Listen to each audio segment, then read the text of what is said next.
The soft clinking of silverware against porcelain was the only sound that dared to challenge the oppressive silence in the dining room. Arthur Vance felt each clink like a small, sharp judgment.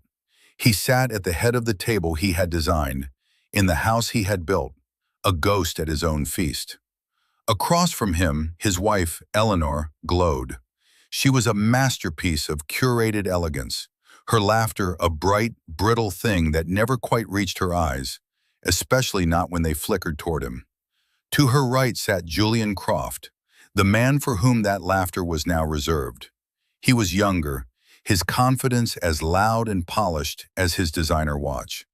He leaned into Eleanor's space, his hand resting casually on the back of her chair, a gesture of ownership so blatant it was a declaration of war. To Arthur's left, Eleanor's parents, Richard and Beatrice Harlow, sat like twin statues of disapproval, their faces etched with a familiar, weary disappointment they had honed over 15 years of marriage to their daughter. Richard cleared his throat, the sound like gravel grinding. "So, Arthur," he began, the name itself an accusation. "Eleanor tells us you're still tinkering." Arthur looked up from his plate of barely touched food. "I'm a research scientist, Richard. It's my profession." "Tinkering, profession, semantics," Julian interjected with a dismissive wave of his hand. He smirked at Eleanor. "The point is, does it actually pay? I mean, really pay? Because I was just telling Ellie, we're closing on the new waterfront development next quarter. The penthouse units are already sold. Commission on that alone is more than what is it you get? A university stipend?" The table was a stage, and Arthur was the unwilling player in a tragedy written by others. He could feel the familiar weight of their collective condescension pressing down on him. They saw him as a mild-mannered, slightly faded academic, his hands stained with chemicals instead of success. They saw his quiet nature as weakness, his focus as failure. They saw the simple, functional car he drove, the modest clothes he wore, the lack of interest he had in their glittering world of status and acquisition. They didn't know. They couldn't possibly know. They didn't know that the tinkering he did in his home lab was the genesis of pharmaceutical compounds that had saved millions of lives. They didn't know that the quiet man in the fraying sweater was the anonymous founder and sole majority shareholder of Ethelred Biosciences, a global behemoth valued at $47 billion. They didn't know that the name Arthur Vance was a shield, a quiet place for the mind of A.V., the legendary, unseen pioneer of biotechnology, to work in peace. They didn't know that Julian's real estate firm, the very source of his smug pride, was a minor asset held by a subsidiary of a holding company that Ethelred had acquired 3 years ago for tax purposes. They didn't know that every dollar Julian earned, every boast he made, flowed from a river whose source was the very man he was mocking.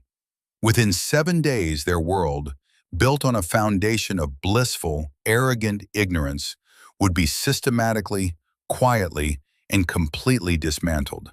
And the architect of that demolition would be the man they thought they could just erase. Thank you for joining us for this story.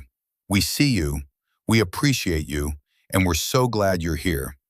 Before we continue, let us know in the comments where you're watching from. We love to see how far our stories travel. And if you enjoy stories about quiet strength and seeing arrogance get what it deserves, be sure to like this video and subscribe to the channel so you don't miss what happens next. Now let's get back to the evening that set it all in motion.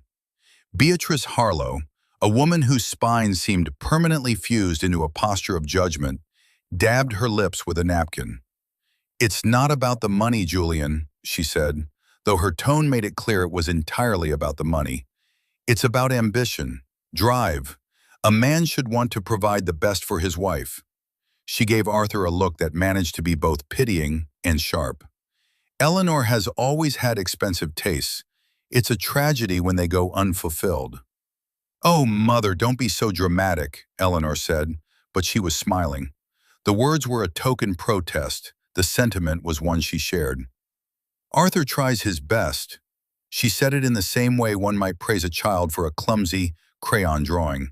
It's just, we're on different paths now.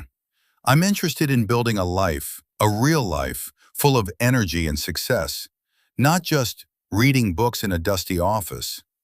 Arthur felt a familiar ache settle behind his ribs. It wasn't the insults that hurt anymore. He had grown callous to those over the years. It was the casual erasure of their shared history. The dusty office was where he had stayed up with her through her bout with a severe illness in their early years, brewing herbal teas and holding her hand. The tinkering had paid for this very house, a masterpiece of minimalist architecture that magazines had begged to feature, an offer Arthur had quietly declined to protect his privacy. Eleanor had loved it once. She had called it their sanctuary. Now, in the harsh light of Julian's reflected glare, she saw it only as a cage. He looked down at his hands. Under his left thumbnail, there was a faint blue stain, the remnant of a leaked marker from his whiteboard earlier that day. On that board was a molecular chain that, if it stabilized, would form the basis of a new class of non-addictive painkillers.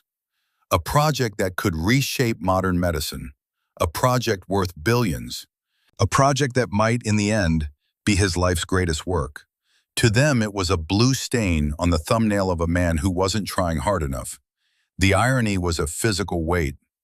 Well, some people are builders and some people are dreamers, Julian said, squeezing Eleanor's shoulder.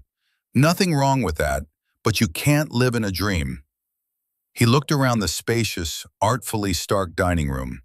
The walls were polished concrete. The furniture was custom-made from reclaimed oak and blackened steel. It was a room that spoke of quiet, confident taste. Julian, a man of gaudy marble and gold fixtures, couldn't read the language. Place has good bones, though. A bit cold. Needs some life breathed into it. We could knock that wall down, open up the space to the garden, put in a proper infinity pool. Not that lap pond you have out there. Arthur's gaze drifted to the wall Julian had indicated. It was a load-bearing wall, integrated with a complex passive heating and cooling system he had designed himself. Knocking it down wasn't just inadvisable, it was structurally catastrophic. But Julian spoke with the unflappable certainty of a man who had never been told he was wrong. The wall is integral to the house's geothermal regulation, Arthur said, his voice even, betraying none of the turmoil inside him. Julian laughed, a loud braying sound. Geothermal regulation? Buddy, it's a wall. We'll get an engineer. That's what money is for, to solve problems, to make things how you want them. I am the engineer, Arthur thought. I solved the problem before you even knew it was a question. He picked up his water glass, the cool, smooth surface a small anchor in the swirling current of the evening. He could have stopped it. He could have, with a single sentence, detonated the entire evening. He could have mentioned the name of his company. He could have asked Julian to pull up his company's ownership records on his phone. He could have held up his worn, leather-bound notebook, the one peeking out of his jacket pocket, and explained that the scribbles inside were the foundational patents of an empire. But that wasn't his way. Patience was a scientific principle. You don't rush a reaction. You assemble the components, you control the environment, and you wait for the precise moment to introduce the catalyst. His anger, cold and clear, was not a thing of heat and noise. It was a thing of structure, of planning. He was a builder, after all, and he was about to build a lesson they would never forget. If you'll excuse me, Arthur said, placing his napkin on the table. He stood, his chair making a soft scraping sound on the polished concrete floor. I have some work to finish. Eleanor didn't even look at him. Of course you do, she murmured, already turning back to Julian, her smile dazzling. Richard Harlow grunted. Runs off to his hobbies. Pathetic. Arthur walked out of the dining room, the sound of their renewed laughter following him down the hall. He didn't go to his lab. Instead, he went to his study, a room they considered his retreat of failure. He closed the solid oak door and the sound of their world vanished. The room was silent, lined with books not just on chemistry and biology, but on architecture, philosophy, and history. He walked to the large window that overlooked the city lights. A glittering carpet spread out below. He owned a significant portion of the buildings that created that light. He pulled the small leather-bound journal from his pocket. He didn't open it. He just held it, the worn leather warm against his palm. It was a symbolic object, yes, a representation of his hidden power. But it was more than that. It was a record of a life they had refused to see. It was his truth, and soon, it would be theirs too. The humiliation wasn't the end. It was a necessary variable in a much larger equation. The reaction had begun. 2 days later, the catalyst arrived. It came not in a beaker or a test tube, but in a crisp, cream-colored envelope. Arthur was in the kitchen, making coffee, the morning sun streaming through the floor-to-ceiling windows. The house was quiet. Julian had stayed the night, and he and Eleanor were still asleep in the master bedroom. Arthur had slept in one of the guest rooms, a space he had occupied more and more frequently over the past year. He had become a guest in his own life. Eleanor emerged around 10, wrapped in a silk robe, her face flushed with sleep and satisfaction. She didn't greet him. She walked to the marble island, picked up the envelope that had been left there by a courier, and slid it across the counter towards him. "Arthur, we need to talk." Her voice was different. The performative affection she used in public was gone, replaced by a cool, businesslike tone. This was not a wife speaking to her husband. This was a corporate raider announcing a hostile takeover. Arthur looked at the envelope but didn't touch it. "Good morning, Eleanor." "Spare me the pleasantries," she said, her voice sharp. "I want a divorce." Arthur felt a strange sense of calm settle over him. He had known this was coming, of course. He had watched it build for months, like a storm front on the horizon. Now that it was here, it felt less like a cataclysm and more like a final, clarifying data point. "I see." "I'm glad you do," she said, misinterpreting his calm as resignation, as weakness. "I want to make this quick and clean, for both our sakes." She gestured to the envelope. "Those are the papers. My lawyer has drawn them up. It's all very standard." Arthur finally picked it up. The paper was thick, expensive. He could feel the weight of the documents inside. "What are the terms?" he asked, his voice quiet. This was the moment she had been waiting for. The moment she would finally assert her dominance. She leaned against the counter, crossing her arms. It was a pose of power, of unshakable confidence. "It's simple. I keep the house. And its contents. It's my home." Arthur's gaze flickered around the kitchen. The custom German appliances, the Italian marble, the hand-forged cabinet pulls. He had chosen every piece. He had overseen the installation. The house wasn't just his property. It was a physical manifestation of his mind. "Our home," he corrected gently. "No, Arthur. My home," she repeated, her voice hardening. "You never truly fit in here. You were always rattling around in it like a spare part." Julian. Julian understands this space. He knows how to live in it. We are going to build a life here." The sheer audacity of it was breathtaking. She was not just leaving him, she was evicting him from his own creation, intending to install his replacement in his place. "The house is worth a considerable amount, Eleanor," he said, keeping his tone measured. "It's our primary asset." "And I'm being more than fair," she countered, her eyes flashing. "I'm not coming after your pension or whatever little savings you've squirreled away from your university job. I just want a clean break. You can have your books and your lab equipment. I want everything else. The art, the furniture, the cars." She paused, a cruel little smile playing on her lips. "And I want you out by the end of the month. Julian will be moving his things in." He looked at her, truly looked at her, and for the first time in a long time, he felt no pain. Only a profound, aching pity. She was so blinded by her own reflection in the glittering bauble of Julian's superficial success that she couldn't see the truth of the world around her. She was standing on a mountain of gold, complaining that she didn't have a shovel. "The house is in both our names," he stated, a simple fact. "A legal technicality," she scoffed. "My father's money was the down payment. Everyone knows that. No judge would rule against me. This is my family's contribution to our marriage." This was a lie, and a particularly clumsy one. Richard Harlow had given them a check for $50,000 as a wedding gift, a sum that amounted to less than the cost of the windows in the living room.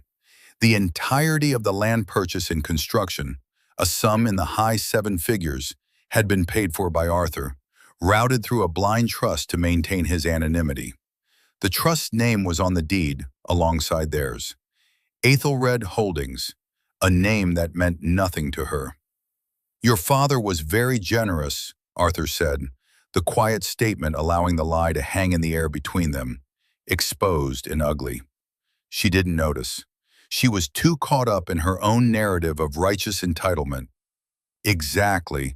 So this is how it's going to be. You'll sign the papers, you'll pack your personal effects, and you will leave. If you try to fight me on this, Arthur, I will make it ugly. I'll bring up your lack of contribution, your emotional distance. I will drag this through the courts for years. My father will back me. You will be left with nothing but legal bills you can't afford. Is that what you want?" She saw herself as the powerful one in this exchange. She held all the cards, or so she believed. The threat of her father's modest wealth, the specter of a messy public divorce for a man who craved privacy. She thought she was cornering him. Arthur looked from her triumphant face to the envelope in his hand. He thought of the work waiting for him in the lab. He thought of the teams of brilliant scientists on his payroll, pushing the boundaries of human knowledge. He thought of the quiet satisfaction of solving a problem, of creating something from nothing.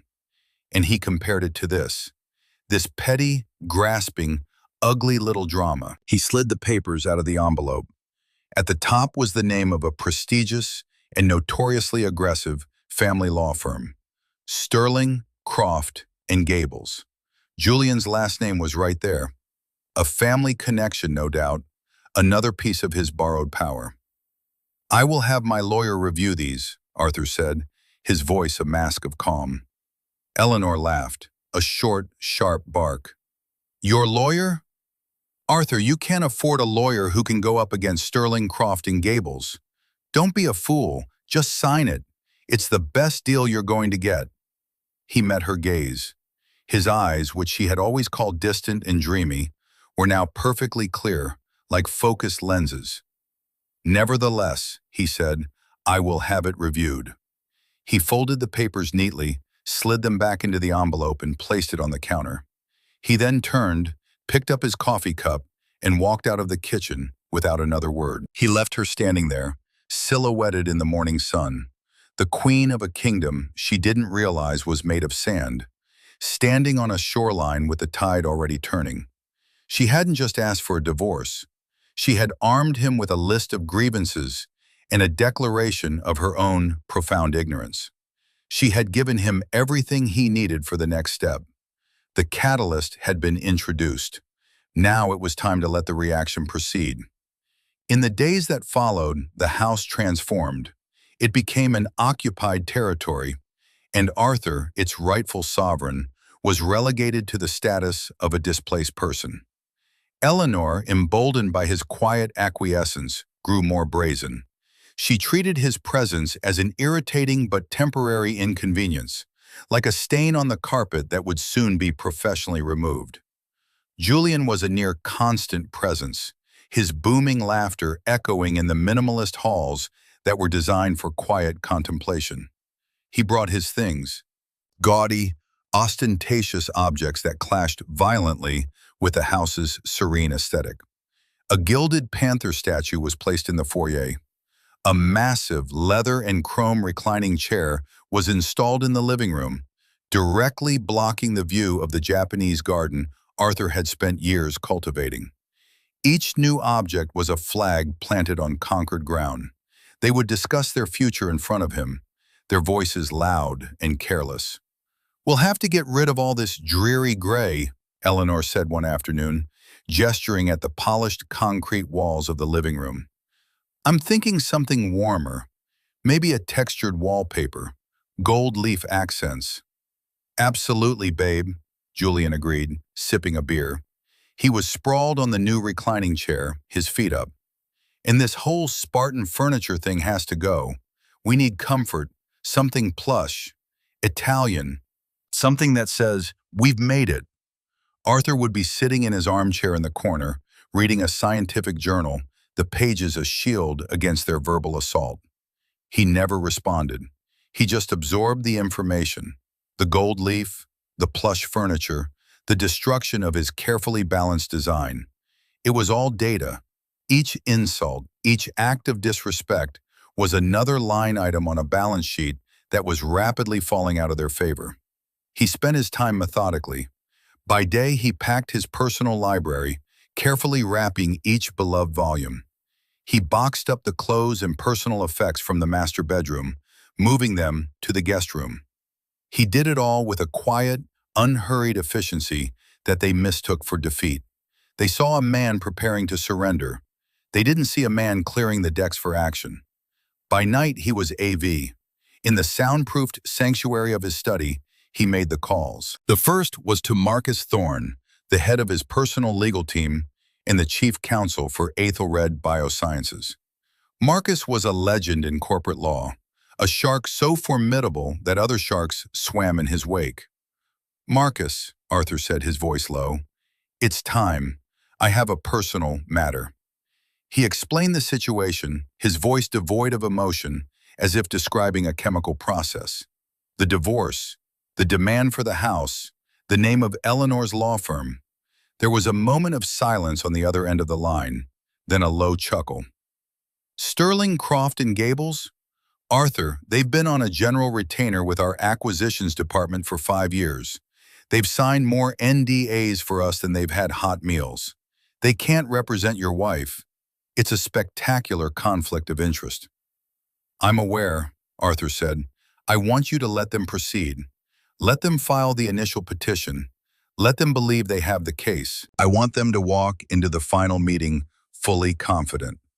"You want to let them hang themselves with their own rope," Marcus surmised. "I like it. Consider it done. What about the other party, Julian Croft?" "He works for Westwood Realty Group," Arthur said, reading from a note he'd made. He could hear the clicking of a keyboard on Marcus's end. "Ah, yes, Westwood. We picked them up as part of the OmniCorp portfolio 3 years back. Barely a blip on the balance sheet. They specialize in high-end commercial and residential. What about him?" "I want a full financial and professional workup, and I want you to prepare the dissolution papers for Westwood. Effective immediately upon my signal." Another pause. "Dissolve the entire firm? Arthur, that's a $70 million company. We'll take a small loss liquidating the assets." "It's an acceptable loss," Arthur said coolly. "Consider it a severance package for Mr. Croft." "Poetic," Marcus said with audible satisfaction. "I'll have the packages drawn up. What about the house? The deed is in the name of the Ethelred Trust. She believes her father's $50,000 wedding gift constitutes a primary stake," Arthur explained. Marcus laughed out loud this time. "That's adorable. We'll have the trust documents ready to present. She won't be able to claim a single brick." "Good," Arthur said.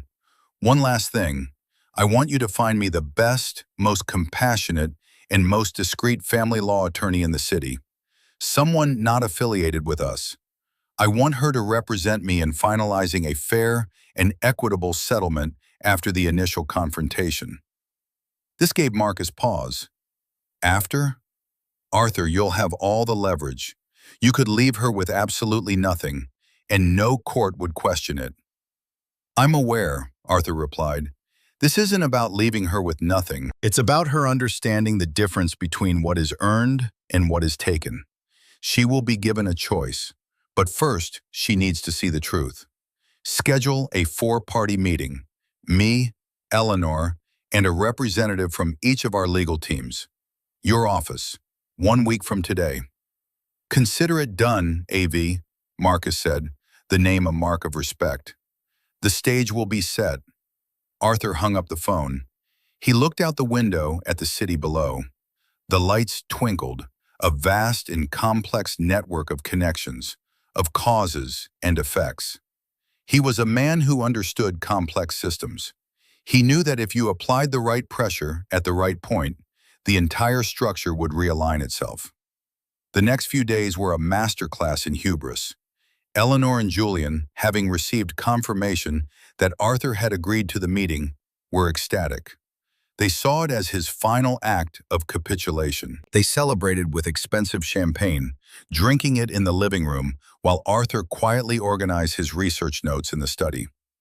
"He's finally seeing reason," Eleanor said, her voice giddy. "He knows he can't win. He's just going to roll over." "Of course he is," Julian said, refilling her glass. "What choice does he have? He's a nobody, Ellie. We hold all the power here. By this time next week, he'll be a bad memory, and we'll be starting our real life." He pulled her close, kissing her. "First thing we do is call the contractors. That wall is coming down." On the morning of the meeting, a strange calm had settled over the house. Arthur rose early, as he always did. He put on a simple, well-tailored, but unassuming dark gray suit. It was the kind of suit that didn't draw attention, the uniform of a man comfortable with not being the center of it. In the inside pocket, he placed his leather journal. He found Eleanor in the kitchen. She was dressed in a sharp, cream-colored power suit, her hair pulled back in a severe, elegant chignon. She looked like a warrior ready for a battle she was certain she had already won. "Are you ready?" she asked, her voice tight with anticipation. "I am," Arthur said.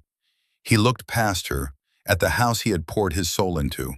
He noticed a small scratch on the polished concrete floor where Julian's reclining chair had been dragged. He ran his finger over it, a tiny, insignificant bit of damage, but it was a symbol of the larger violation. It was the last one he would tolerate. He walked through his home, one last time as its silent, unacknowledged master. He touched the cool steel of the central staircase, his fingers tracing the lines of the welds he had personally inspected. He paused in the living room, looking at the way the morning light filtered through the large windows, creating patterns on the floor exactly as he had designed it to. He saw the space not as Eleanor and Julian saw it, as a cold, empty vessel to be filled with gaudy proof of their existence, but as it was, a balanced, harmonious environment built for peace, for thought, for life. Julian arrived, honking the horn of his sports car. He was wearing a suit that was just a little too shiny, a tie that was just a little too loud. His confidence was an almost tangible force field. "Ready to go, champ?" he said to Arthur, clapping him on the shoulder in a gesture of patronizing camaraderie. "Don't worry, we'll make it quick and painless."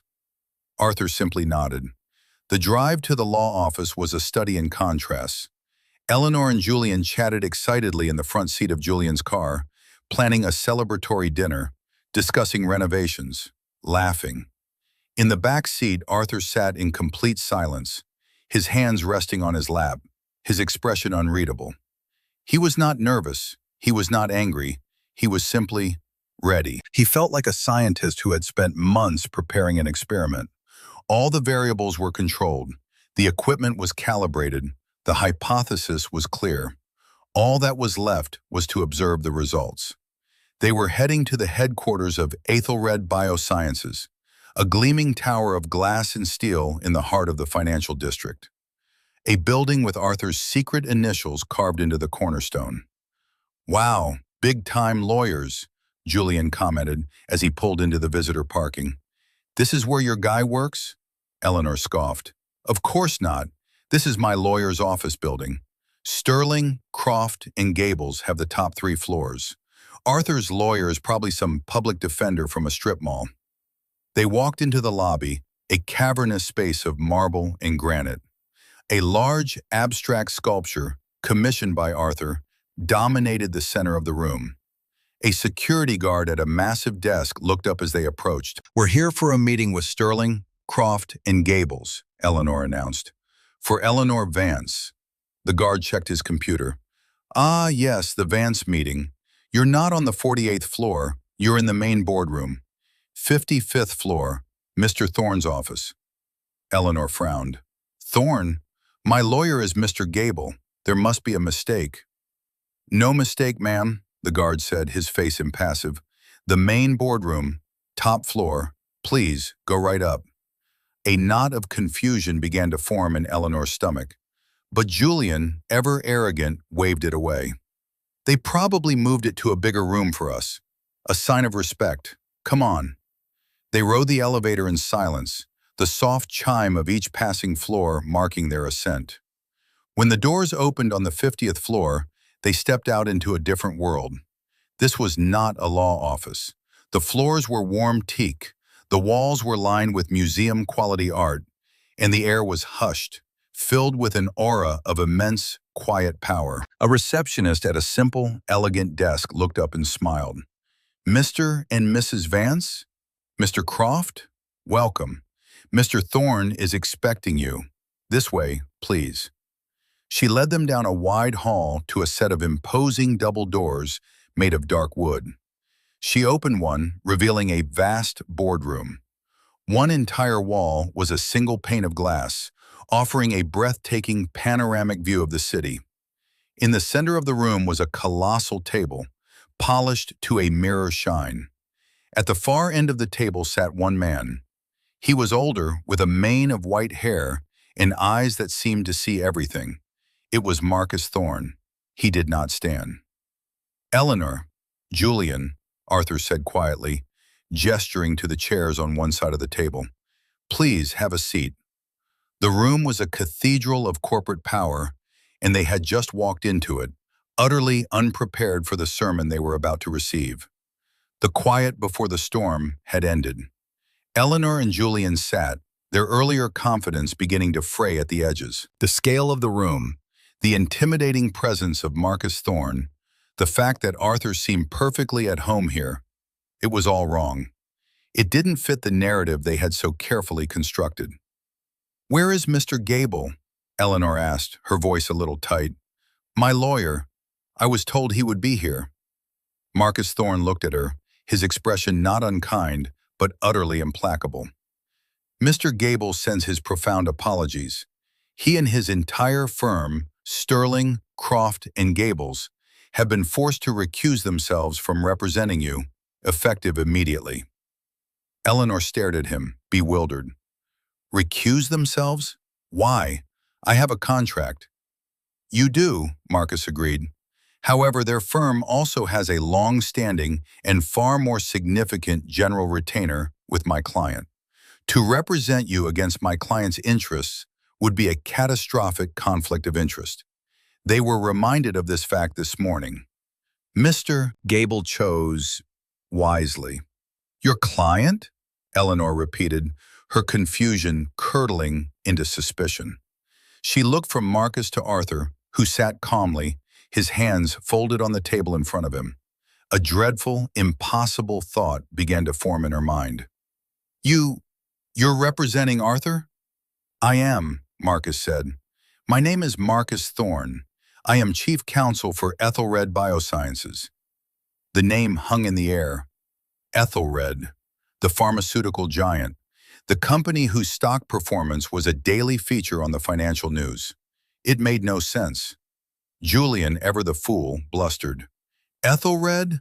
What does a pipsqueak university researcher have to do with a company like Ethelred? Did you win a raffle, Arthur? Get a lawyer for a day?"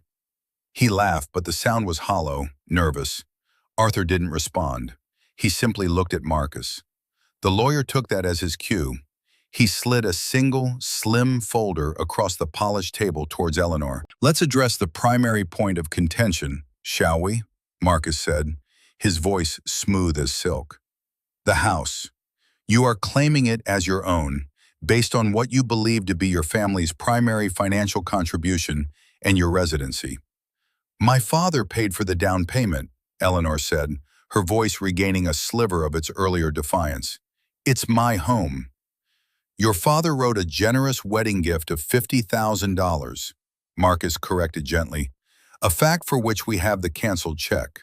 The land for the property was purchased for $1.8 million. The construction cost totaled just over $6.2 million. Those funds came from a single entity. He tapped the folder. That is a copy of the deed to the property. As you can see, it is held by a trust, the Ethelred Holdings Domestic Trust. Eleanor's hands trembled as she opened the folder. She saw the familiar address, the legal description of the property, and she saw the owner's name. Her name was there. Arthur's name was there. And alongside them, the controlling party, Ethelred Holdings Domestic Trust. That trust, Marcus continued, his voice relentless, is a legal instrument used for the personal assets of the founder and majority shareholder of Ethelred Biosciences. All assets held within it are his sole and exclusive property, legally shielded from marital claims unless he, at his sole discretion, chooses to release them. He has chosen not to. Eleanor's face went pale. She looked at Arthur, her eyes wide with disbelief. The man in the simple gray suit, the quiet, absent-minded man she had pitied and scorned. The pieces were clicking into place, forming a picture so vast, so impossible, that her mind struggled to accept it. You, she whispered, the word barely audible. Arthur met her gaze. For the first time, he let her see past the veil.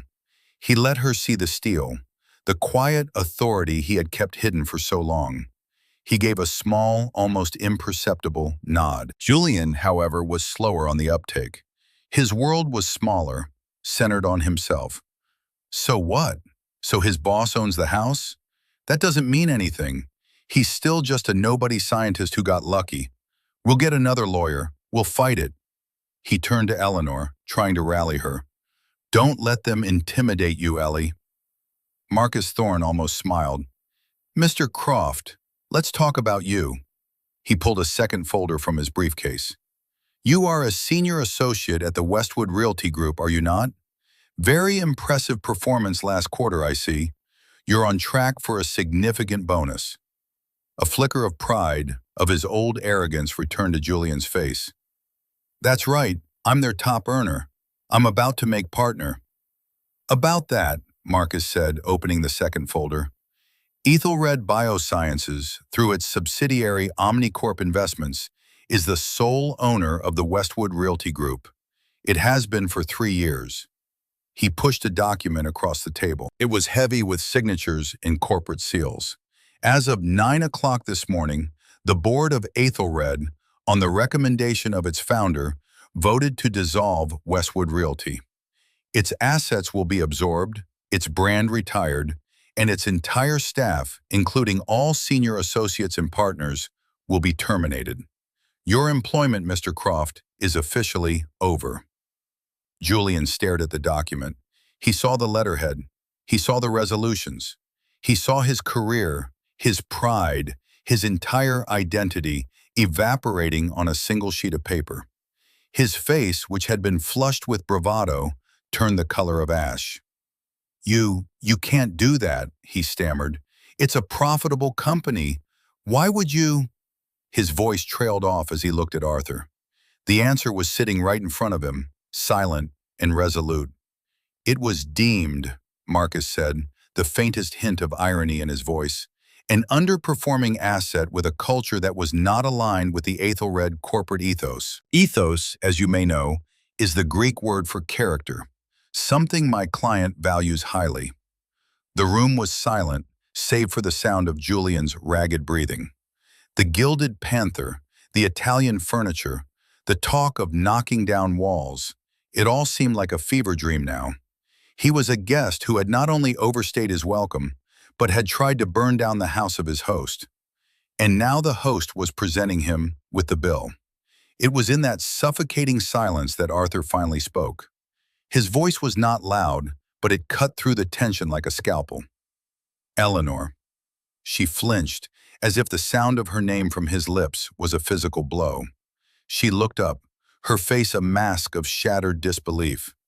The man she thought she knew was gone, replaced by this stranger, this titan of industry who had been hiding in plain sight for 15 years. "Why?" she whispered. The question was a fragile, broken thing. "Why would you hide this, all this time?" Arthur leaned forward slightly. The movement was small, but it commanded the entire room's attention. "It wasn't hidden, Eleanor. It was simply private. I am a scientist. The work is what matters to me. The discovery, the creation, the money, the company, all of this," he gestured to the panoramic view of the city. "This is a byproduct of the work. It is not the measure of the man. I never wanted to be a public figure. I just wanted to be a husband and a scientist." He paused, letting the words sink in. "I tried to share my world with you, not the world of boardrooms and balance sheets, but the world of ideas, the passion for discovery. I would try to explain a breakthrough, a new insight, and your eyes would glaze over. You called it my tinkering. You dismissed it. You dismissed me. You were so enamored with the appearance of success that you failed to recognize the substance of it, even when you were living in the very house it built." Julian, desperate to claw back some semblance of dignity, made a fatal error. He tried to fight back. "This is insane. You can't just ruin my life because you're jealous." Arthur's gaze shifted to him, and for the first time, it was cold. Not angry, colder than that. It was the dispassionate cold of a scientist observing a failed experiment. "Jealous?" Arthur asked, the word dripping with an irony so profound it was almost pity. "Mr. Croft, I have spent the last 15 years of my life developing compounds that have extended the lives of hundreds of thousands of people. My work is in the process of eradicating 2 forms of pediatric cancer. Last week, I was looking at molecular models for a drug that could end the opioid crisis. You, on the other hand, sell shiny boxes of glass and steel. You measure your worth in square footage and commission checks. Tell me, what precisely is there for me to be jealous of?" The question was a quiet bomb. It detonated in the center of the room, and the fallout was Julian's utter and complete annihilation. His entire worldview, his sense of self-worth, was invalidated in a single, calm, devastating paragraph. He visibly shrank in his chair, all the air going out of him. Arthur turned his attention back to Eleanor. The coldness in his eyes softened, replaced by a deep, resonant sadness. This was the true tragedy. "You didn't just want a divorce, Eleanor," he said, his voice regaining its quiet strength. "You wanted to humiliate me. You wanted to strip me of my home, my dignity, and my peace, and hand them to another man as a trophy. You stood in the house I built for us, and you plotted with him how you would tear it apart, just as you tore us apart. You made your choice. You chose the appearance of wealth over the reality of worth. You chose a man's polished watch over a man's life's work." He picked up his worn leather journal from the table and placed it in his jacket pocket. It was the only thing he had brought, and it was the only thing he would need to take with him. "The house is not yours," he stated, not as a threat, but as a simple, unchangeable fact. "The art is not yours. The cars are not yours. They belong to the trust. They belong to me." He stood up. Marcus Thorne rose with him. "However," Arthur continued, looking down at his wife, who now seemed small and lost at the vast table, "I am not a cruel man. This was never about revenge. It was about truth. Marcus has been instructed to prepare a divorce settlement. It will not be punitive. It will be fair. You will receive a lump sum payment sufficient to live comfortably, to find a new home, and to start a new life.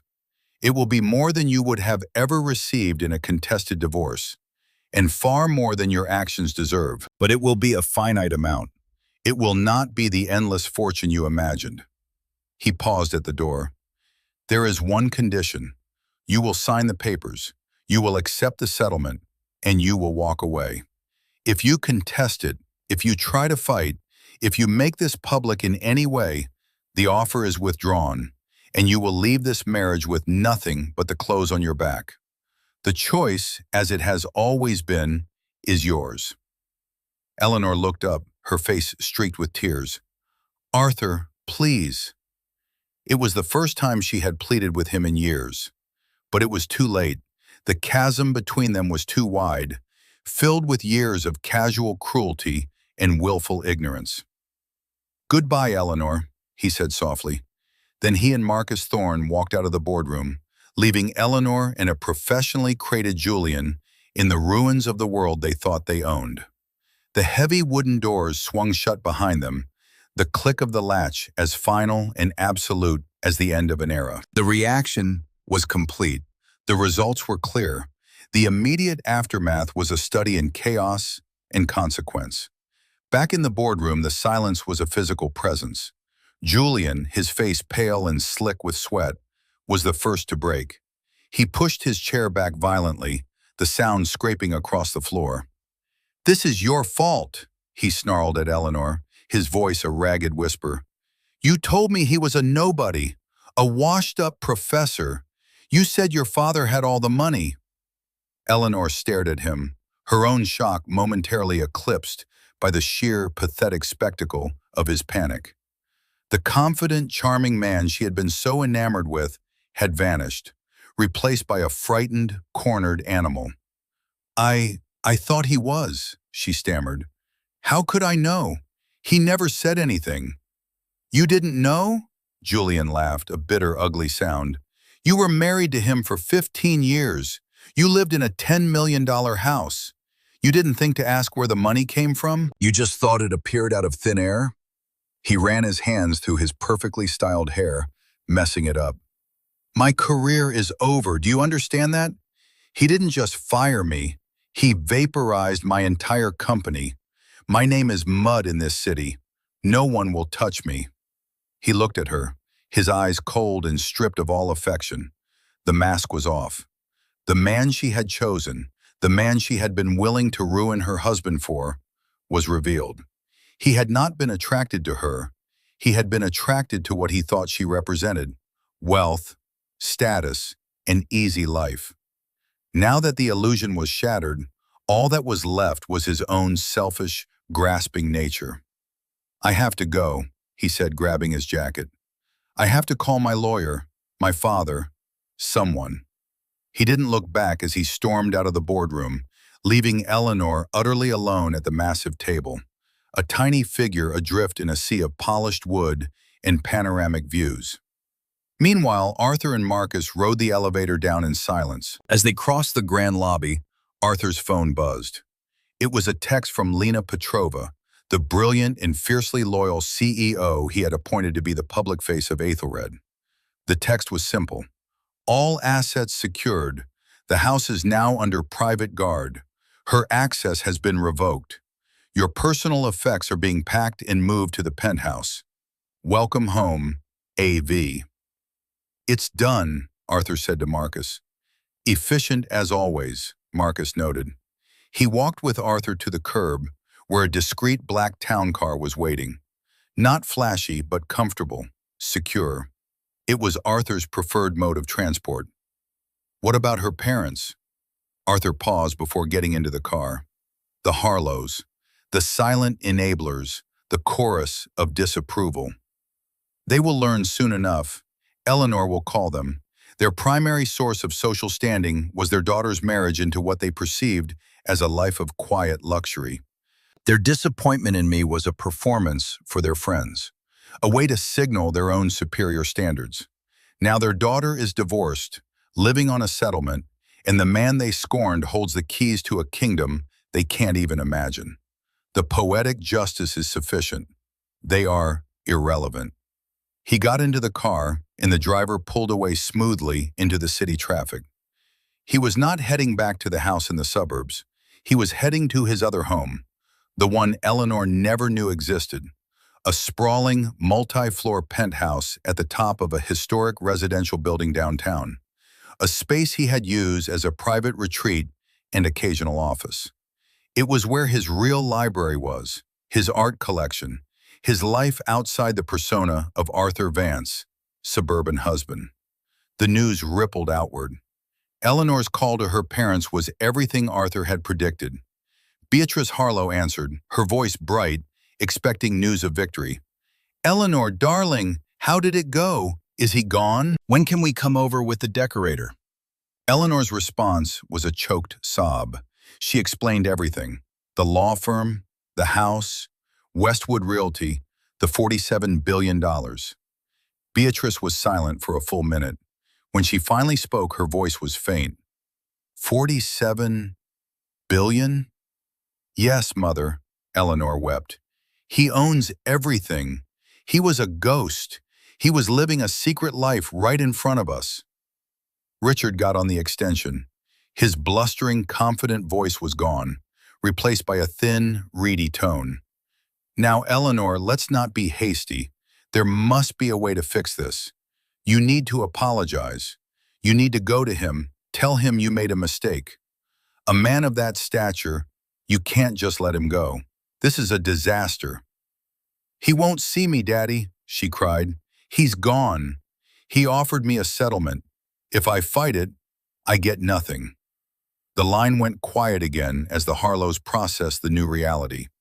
Their contempt for Arthur had been a luxury, a social accessory. Now that accessory was revealed to be the Hope Diamond, and they had encouraged their daughter to toss it in the trash. Their own social standing, propped up by their daughter's impressive home and lifestyle, had just crumbled into dust. The humiliation was not public, but it was deep and personal, and it was a direct consequence of their own snobbery. A week later, Eleanor sat with a new lawyer, a quiet, kind woman recommended by Marcus Thorne's office. The woman, named Sarah Chen, laid out the settlement papers. It was, as Arthur had promised, incredibly generous. The lump sum was in the millions.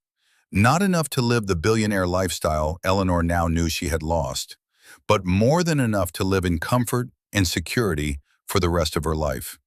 It was a golden parachute from a fall she had engineered herself.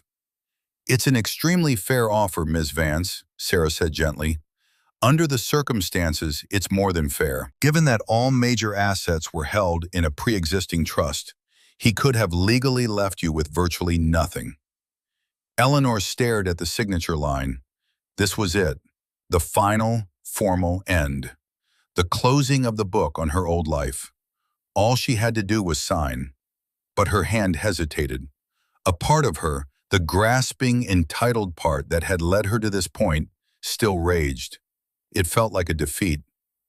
"Can't we ask for more?" she asked, the words sounding weak even to her own ears. "The house, maybe? Just the house." Sarah Chen looked at her with pity. "Eleanor, the house was never on the table. It is his sanctuary, his creation. To him, asking for the house is like asking a painter for the right to burn his masterpiece. This document is an act of grace. I strongly advise you to accept it." In that moment, Eleanor finally understood. The battle was not just lost. It had never even been a real contest. She had been a child playing checkers against a grandmaster who was thinking 10 moves ahead, in a game that turned out to be chess. With a trembling hand, she picked up the pen and signed her old life away. The consequences for Julian were more direct and brutal. His name was toxic. The story of Westwood's dissolution, while handled discreetly in the press as a strategic restructuring, spread like wildfire through the tight-knit real estate community. The whispers knew the real reason. A top associate had catastrophically overplayed his hand with the wrong person.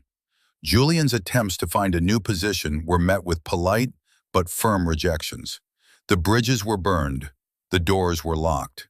He had flown too close to the sun, and his wings, which he had thought were made of eagle feathers, turned out to be wax. He was forced to sell his flashy sports car and move out of his expensive apartment. The man who had boasted of his commissions was now counting his pennies, a pariah in the world he had once sought to conquer. For Arthur, life began to re-emerge. The first few weeks were a period of adjustment. He spent his time in the quiet, art-filled rooms of his penthouse, reconnecting with a part of himself he had suppressed for years. He read, he listened to music, and he worked. Without the constant, low-level stress of his failing marriage, his mind felt sharper, clearer.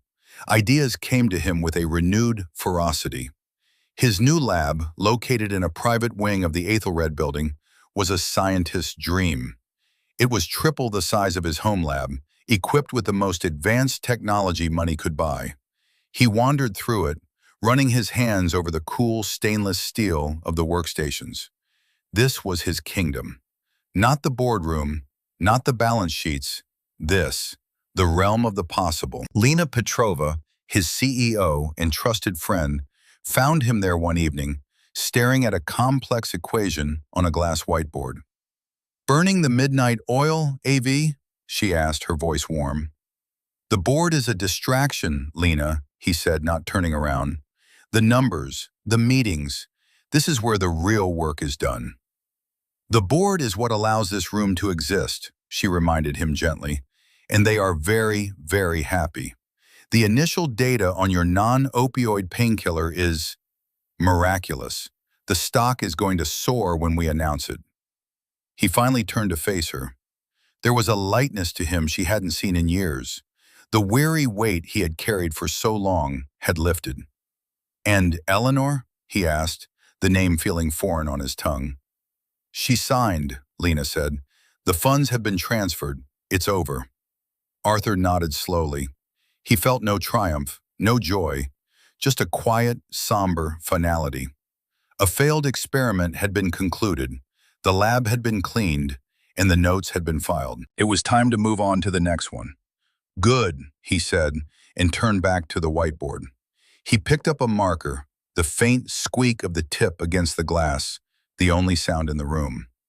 "Now look at this. If we can just stabilize the tertiary protein fold, I think we can increase bioavailability by another 15%.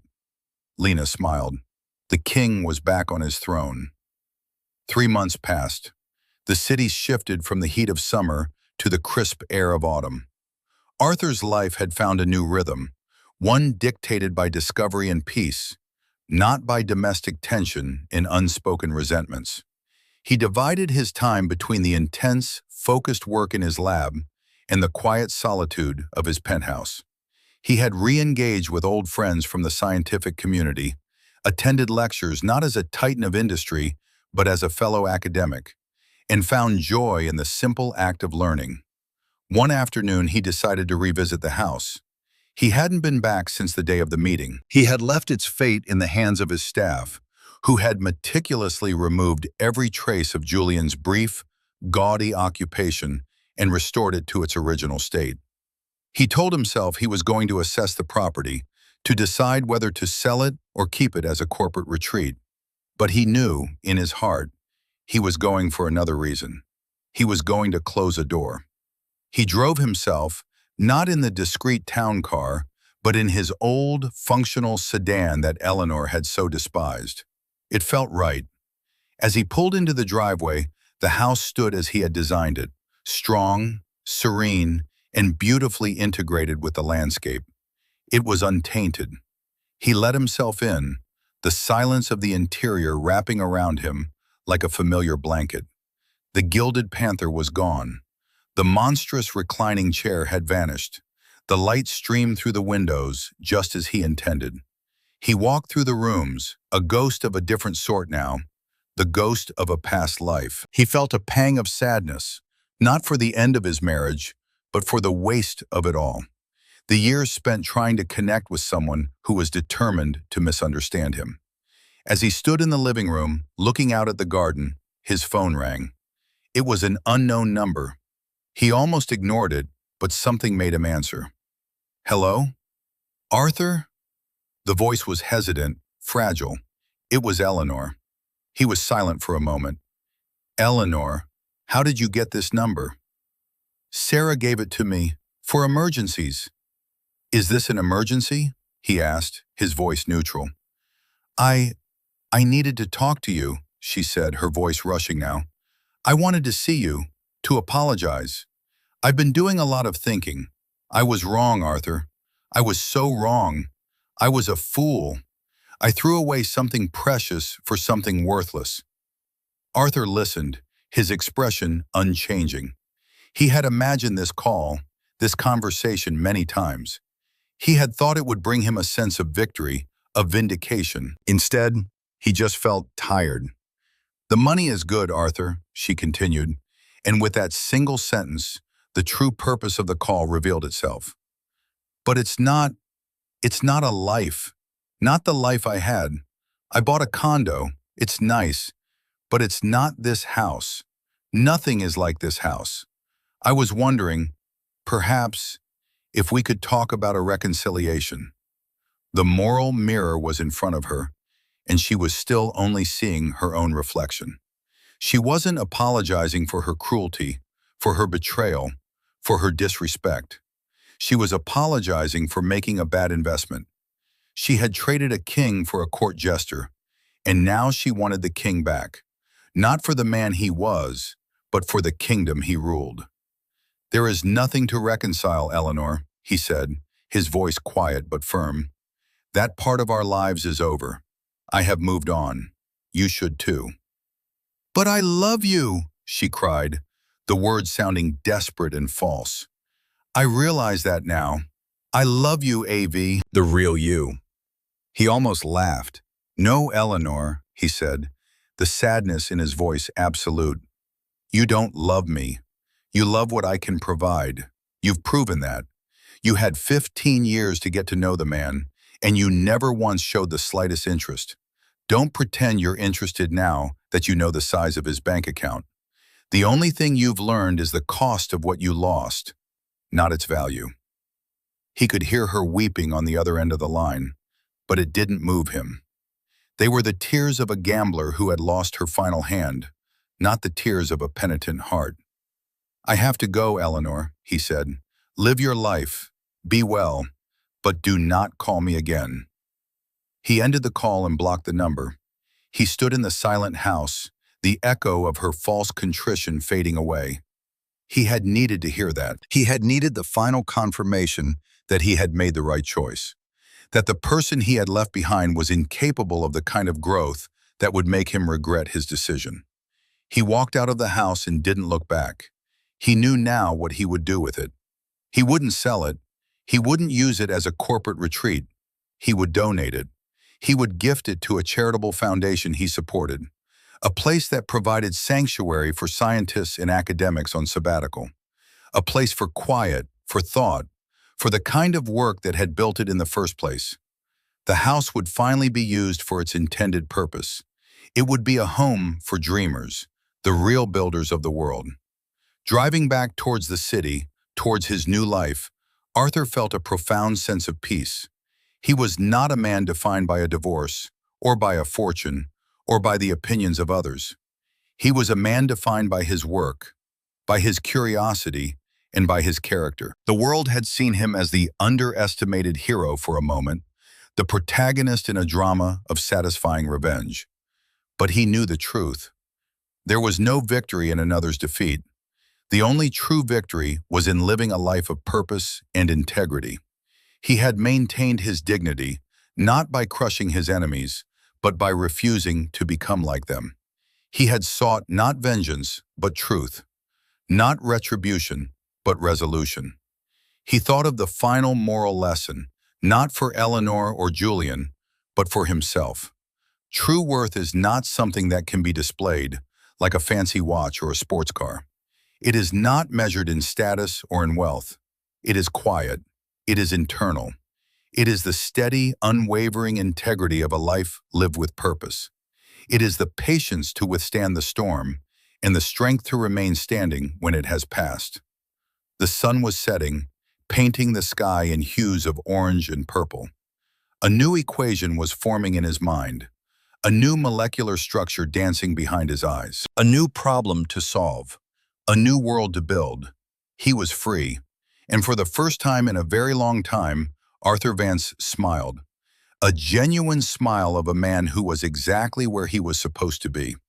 The story of Arthur and Eleanor became a quiet legend in certain circles, a cautionary tale whispered in boardrooms and at country clubs. It served as a potent reminder that the unassuming person in the corner might just own the room. But for Arthur, the drama was a footnote in a much larger, more important story. His work on the non-addictive painkiller, codenamed Athel 7, proved to be his magnum opus. When Athelred Biosciences announced its successful Phase 3 trials, the global impact was seismic. It promised an end to the opioid epidemic that had ravaged communities for decades. Governments and humanitarian organizations lauded the breakthrough. Avi, the anonymous genius, was hailed as a savior. Nobel committees began to whisper his name. Arthur, of course, remained in the background. He let Lena Petrova take the stage, accept the accolades, and manage the rollout. His satisfaction came not from the applause, but from the data. The reports from early access hospitals showing addiction rates plummeting. The letters from doctors who could finally treat their patients' pain without fear of creating a new tragedy. He found a new, quieter kind of love. It wasn't a whirlwind romance, but a slow-blooming connection with a woman he met at a conference on cellular biology. Dr. Eris Thorne, Marcus's niece, was a brilliant researcher in her own right, a woman whose eyes lit up when she talked about protein synthesis. She was not impressed by his wealth. She was fascinated by his mind.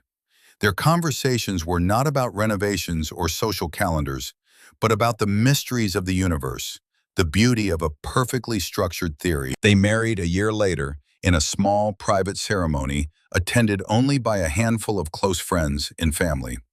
Their home was not the grand, minimalist statement he had built for Eleanor, but a comfortable, book-filled apartment downtown, a place of warmth and shared intellectual curiosity. One evening, Eris found him in his study, staring at a blank piece of paper, a pen in his hand. "What new world are you building tonight?" she asked, wrapping her arms around his shoulders from behind. He smiled, leaning back into her embrace. "Just an idea," he said, "a foundation, to fund pure research. The kind of science that doesn't have an immediate commercial application. The tinkering," he said, the word now free of its old, painful sting, "for the next generation of dreamers." He was creating a system to find and support other Arthurs out in the world. Brilliant minds working in obscurity, undervalued by a world obsessed with flash and noise. He was building a legacy not of wealth, but of opportunity.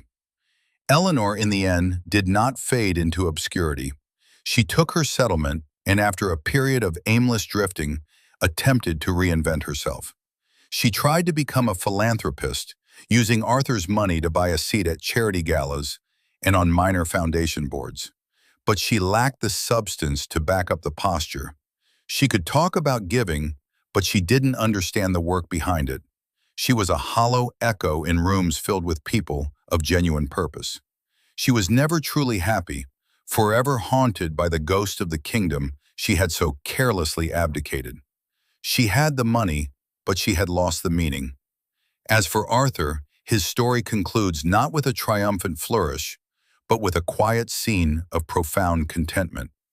He is in his lab late at night. Eris is working at a station beside him. The gentle hum of machinery is the only sound. A new problem is on the whiteboard, complex and beautiful. He looks at the woman he loves, a true partner in every sense of the word. He looks at the work that gives his life meaning. He has everything he ever truly wanted. His wealth is not in his bank account, it is in this room. It is in the integrity he maintained, the love he found, and the quiet purpose that drove him every day. He had faced the ultimate test of character and had not wavered. He had learned that the greatest strength is not the power to destroy, but the grace to build. And so, we come to the end of Arthur's journey. What did you think of the choices he made? Was his response to Eleanor and Julian justified? We believe that true strength isn't about loud victories, but about quiet integrity. It's a lesson that what you have is far less important than who you are. Thank you so much for being with us today. If this story resonated with you, please give it a thumbs up and subscribe to our channel for more tales of quiet heroes and deserved reckonings. We have many more stories to share, and we wouldn't want you to miss a single one. Until next time, remember to value the substance over the shine, and have a wonderful day.